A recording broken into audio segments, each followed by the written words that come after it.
আসসালামু আলাইকুম। আমি আরিফুল ইসলাম আছি আপনাদের সাথে। আপনারা দেখতে পাচ্ছেন যে আমরা যে ওয়েবসাইটটিতে আছি, এটা হচ্ছে আসলে বাইরে যাওয়ার জন্য, দেশের বাইরে যাওয়ার জন্য আসলে যে বিএমইটির ৩ দিনের ট্রেনিং, সেই ট্রেনিংয়ের ওয়েবসাইট। আমরা আজকে এই ভিডিওতে দেখব যে আপনারা বাইরে যাওয়ার জন্য, দেশের বাইরে যাওয়ার জন্য ৩ দিনের যে বিএমইটির ট্রেনিংয়ের ওয়েবসাইটে এসে যে একটি আবেদন করতে হয়, সেই বিএমইটির আবেদন আপনারা কিভাবে করবেন, সম্পূর্ণ বিষয়বস্তু আমরা এই ভিডিওতে আলোচনা করব এবং দেখব। তার আগে ছোট্ট একটি রিকোয়েস্ট, আপনি যদি আমার চ্যানেলে নতুন হয়ে থাকেন তাহলে চ্যানেলটি অবশ্যই সাবস্ক্রাইব করে রাখবেন, এবং যারা অলরেডি সাবস্ক্রাইব করেছেন তাদেরকে জানাচ্ছি অসংখ্য ধন্যবাদ। তো আমরা দেখতে পাচ্ছি এই যে employee.oep.gov.bd, আমরা এই ওয়েবসাইটে আসবো। এই ওয়েবসাইটে আসার পরে আপনারা দেখতে পাচ্ছেন, এখানে আপনারা আপনারা একটি ফর্ম দেখতে পাচ্ছেন। আমাদের এই ফর্মটি ফিল আপ করতে হবে। এই ফর্মটি দেখতে পাচ্ছেন, প্রথম হচ্ছে নামটি অবশ্যই ইংরেজিতে হতে হবে, এবং জাতীয় যে পরিচয়পত্র, সেই জাতীয় পরিচয়পত্র অনুযায়ী হতে হবে, ঠিক আছে। এরপর হচ্ছে মোবাইল নাম্বার দিবেন, এরপর হচ্ছে জাতীয় পরিচয়পত্র নম্বর দিবেন, এরপর হচ্ছে আপনার ডেট অফ বার্থ দিবেন। এরপর এই যে ক্যাপচাটি দেখতে পাচ্ছেন, এই ক্যাপচাটি এখানে বসিয়ে জাস্ট এই টিক মার্কটি উঠিয়ে এখানে জাস্ট হচ্ছে যাচাই করুন অপশনে ক্লিক করতে হবে আমাদের। এই ক্লিকটি করার পরে আপনি যেই ফোন নম্বরটি এখানে দিবেন, সেই মোবাইল নম্বরে একটি ওটিপি যাবে। সেই ওটিপি কোডটি এখানে বসিয়ে আমরা পরবর্তী ধাপগুলো সম্পূর্ণ করব। তো চলুন পরবর্তী ধাপে আমরা যাই এবং দেখি যে আসলে আমাদের পরবর্তী ধাপে কি কাজ আছে। ওকে, তো আমরা যখন পরবর্তী ধাপে আসলাম, আমরা দেখতে পাচ্ছি এখানে ড্যাশবোর্ড আছে, প্রোফাইল, বিএমইটি অভিযোগ, লগ আউট এবং সহায়তা কেন্দ্র, ঠিক আছে। তো আমাদের এখানে মূল কাজটি হচ্ছে প্রোফাইলে আমার প্রোফাইলটা সর্বপ্রথম রেডি করতে হবে। সেজন্য আমাকে এই যে প্রোফাইলে যে ফর্মটি আছে, এই ফর্মটি সুন্দর করে ফিল আপ করতে হবে। এখানে দেখতে পাচ্ছেন নাম হচ্ছে বাংলায়, নাম ইংরেজি, পিতার নাম, মাতার নাম, ঠিক আছে। সম্পূর্ণ বিষয়বস্তু, পেশা দেবেন এখানে। এরপর আপনার ব্লাড গ্রুপ দেবেন, অন্যান্য যে বিষয়বস্তুগুলো আছে সবগুলো ফিল আপ করবেন। এখানে ফিল আপ করার পরে জাস্ট আমরা সংরক্ষণ বাটনে ক্লিক করে সামনের দিকে এগিয়ে যাব, ঠিক আছে। আমাদের এখানে তার আগে এখানে এই যে টিক মার্কটি দেখতে পাচ্ছেন, এই টিক মার্কটি দিয়ে দিতে হবে, ঠিক আছে।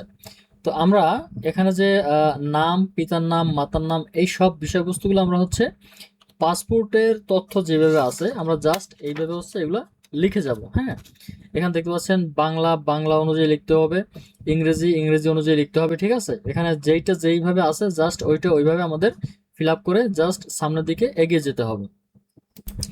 আরও একটি বিষয় আপনাদের বলে রাখি, সেটা হচ্ছে এখানে স্বাক্ষরের যে বিষয়টি আপনারা দেখতে পাচ্ছেন, স্বাক্ষরটি হচ্ছে 300/80 পিক্সেলের হতে হবে। ছবি জাস্ট আপনার আইডি কার্ড থেকে ছবিটি এখানে চলে আসবে অটোমেটিক। আপনারা চাইলে ছবিটি পরিবর্তন করে অন্য ছবিও আপনারা দিতে পারেন, বাট আমি এটা পরিবর্তন করব না। আমি এখানে ছবিটি এইভাবে রেখে জাস্ট হচ্ছে যে স্বাক্ষরটি আছে সেটি হচ্ছে 300/80 পিক্সেলের করে নিব। তো এই সাইজটি 300/80 পিক্সেলের কিভাবে করবেন সে বিষয়টি আপনাদের আমি দেখিয়ে দেই।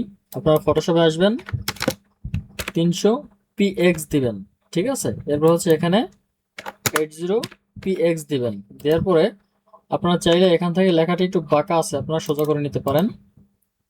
আপনারা দেখে নিন যে আসলে কিভাবে যে কোনো জিনিস যেটা হচ্ছে যে সাইজে চাইবে আমাদের ওইটা ওই সাইজেই দিতে হবে। যদি আমরা অন্য কোনো সাইজে দেই তাহলে সেটা আসলে সেট আপ করা যাবে না। তো আমরা একটু পরিষ্কার করে নিলাম। এরপর হচ্ছে আমরা এটা সেভ করে নেব, কন্ট্রোল অল্টার এস দিয়ে আপনারা সেভ করবেন। তাহলে যে কোনো ফাইল আপনারা এখান থেকে সেভ করতে আর কোনো সমস্যা হবে না, যে কোনো ওয়েবসাইটে আপলোড হয়ে যাবে। ওকে, জাস্ট আমি একটা সিম্পল নাম দিয়ে এটাকে সেভ করে নিলাম।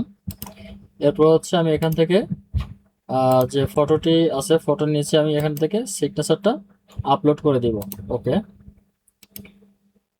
দেখতে পাচ্ছেন আমার সিগনেচারটা কিন্তু অলরেডি আপলোড হয়ে গেছে। ওকে, আপনারা দেখতে পাচ্ছেন যে আমার এখানে সম্পূর্ণ যে ফর্মটি আছে সে ফর্মটির যে ব্যক্তিগত তথ্য 1 আছে সেটা আমার ফিল আপ হয়ে গেছে। এখন আমি জাস্ট এখানে সংরক্ষণ বাটনে ক্লিক করে আমরা হচ্ছে সামনের দিকে এগিয়ে যাব। ওকে, আমাদের এই ফর্মটি টোটালি ফিল আপ হয়ে গেলে আমরা সামনের দিকে এগিয়ে যাব। ওকে, আপনারা দেখতে পাচ্ছেন যে আমার যে ফর্মটি আছে ফর্মটি কিন্তু অলরেডি ফিল আপ হয়ে গেছে, এবং সম্পূর্ণ বিষয়বস্তু আমার এখানে শো করতেছে। তো আমরা এখান থেকে সবকিছু ঠিকঠাক থাকলে আমরা জাস্ট একটু নিচের দিকে এসে এই যে পেমেন্ট করতে এগিয়ে যান, আমরা এখানে ক্লিক করব। ওকে, এখানে ক্লিক করার পরে আমরা দেখতে পাচ্ছি যে এখানে একটি অন্য একটি ওয়েবসাইটে নিয়ে আসা হয়েছে, বিএমইটির ওয়েবসাইট। জাস্ট এখানে পেমেন্টের ওয়েবসাইটে আমাদের নিয়ে আসা হয়েছে। এখানে দেখতে পাচ্ছেন রেজিস্ট্রেশন ফি, ঠিক আছে।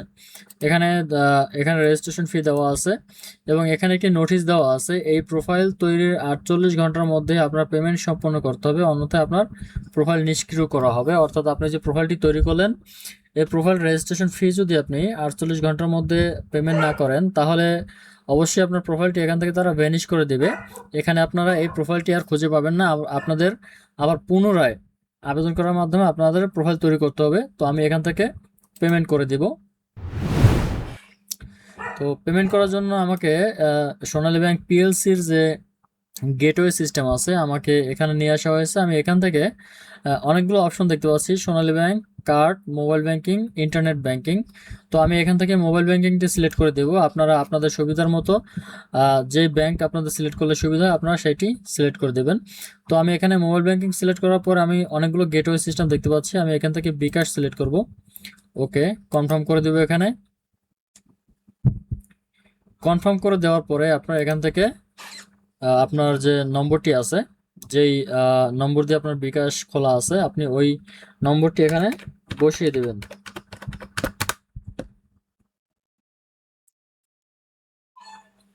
ওকে, কনফার্মে ক্লিক করবেন। আপনি যেখানে যেই নম্বর দিয়ে আপনার অ্যাকাউন্ট বিকাশ খোলা আছে, আপনার ওই নম্বরে একটি কোড পাঠানো হবে। আপনি কোডটি জাস্ট এখানে বসিয়ে দিবেন। এই কোডটি হচ্ছে ওয়ান টাইম কোড, জাস্ট একবার ব্যবহারযোগ্য।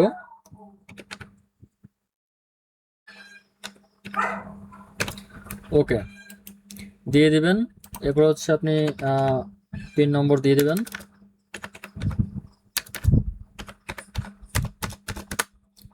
কনফার্ম করে দিবেন।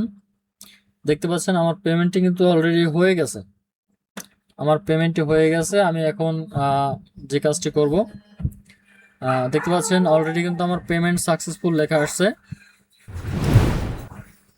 এবং আমার যে বিএমইটি রেজিস্ট্রেশন কার্ড, সেই কার্ডটি কিন্তু এখানে চলে আসছে। এই যে দেখতে পাচ্ছেন আমার বিএমইটি কার্ড কিন্তু রেডি। আপনারা খুব সহজেই অনলাইনের মাধ্যমে এই বিএমইটি কার্ড এই সিস্টেমে করতে পারেন। ভিডিওটি ভালো লাগলে অবশ্যই লাইক করবেন, কমেন্ট করবেন এবং শেয়ার করে দেবেন। যারা নতুন আছেন তারা অবশ্যই চ্যানেলটি সাবস্ক্রাইব করে রাখবেন এবং বেশি বেশি শেয়ার করে দিবেন ভিডিওটি, যাতে অন্যের উপকার হয়। ধন্যবাদ সবাইকে। আসসালামু আলাইকুম।